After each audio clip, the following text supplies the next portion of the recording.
ArcGIS Dashboards is a very valuable resource that can help you analyze data within your organization or external to your organization. We now have the opportunity and the capability to fully customize our mobile views for ArcGIS Dashboards. Let's take a look at how to do that. Shown here is a dashboard that I created showing the wildfires area of effect for 2023 in North America. This shows specifically how the wildfires at this time have had an impact on the air quality and smoke within this region of the world. To best analyze this, I chose to use various elements.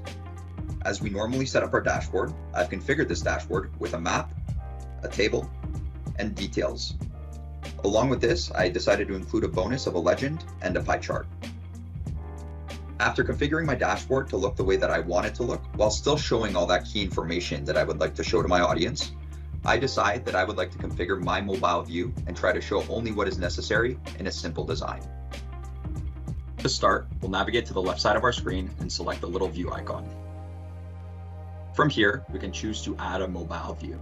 Once we select this, we'll see a blank template for our mobile view and will allow us to add in all of our elements. We are then prompted to select from two elements, either to copy elements from our pre-existing dashboard or to add brand new elements. For this instance, I will add in my previous elements, my map, and my table. I then want to make sure that I have a legend applicable, so I will go ahead and add that in. Then we can go ahead and format this the way that we want.